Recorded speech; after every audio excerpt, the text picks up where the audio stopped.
Hi Indians, welcome to my channel light of truth India.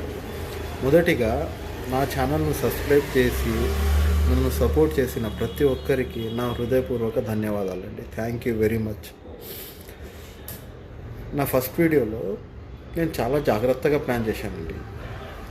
ఎక్కడ కూడా ఎలాంటి వివాదాస్పదమైన వ్యాఖ్యలు చేయకుండా ఉండటానికైతే చాలా గట్టిగా ప్రయత్నం చేశాను. But still we have received mixed comments అండి. అది సహజం. మీరు నన్ను విమర్శించవచ్చు, నెగిటివ్ కామెంట్స్ ఇవ్వవచ్చు. బట్ నేనేమంటానంటే, విమర్శించేటప్పుడు ఆ విమర్శకు ఒక సరైన కారణం ఉంటే దానికి ఒక నిజమైన అర్థం ఉంటుందండి. ఓకే, నా వీడియో ఏంటంటే భారతదేశంలో నిజంగా సెక్యులరిజం అంటే ఏంటి. దానికి కొందరు కామెంట్స్ హిందూ, ముస్లిం, క్రిస్టియన్స్, ఇరాన్, ఇజ్రాయిల్ ఏంటండి ఇది. ఇంకొకరైతే భారతదేశంలో హిందువులే ఎందుకు సెక్యులర్గా ఉండాలి అని అడిగారు. నేను చెప్పానండి మీకు, భారతదేశంలో హిందువులే సెక్యులర్గా ఉండాలి అని. Every Indian citizen should be secular అండి, దీంట్లో డౌటే లేదు. If is a Indian citizen ఈ should be secular, otherwise it's up to them. Okay, next ఇంకొకరైతే మోడీ ద గ్రేట్ అని పెట్టారండి. బాబు, నేను చెప్పానా మోడీ ద గ్రేట్ కాదని ఎక్కడన్నా?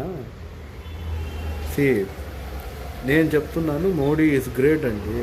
Modi is great. ఎందుకంటే నువ్వు మోడీ గారిని ఒక ప్రధానమంత్రిగానే చూస్తున్నావు, కానీ నా దృష్టిలో మోడీ గారు ప్రధానమంత్రితో పాటు I see him and believe him as a scientist అండి. సీరియస్లీ, ఆయన చాలా పెద్ద సైంటిస్ట్ అండి.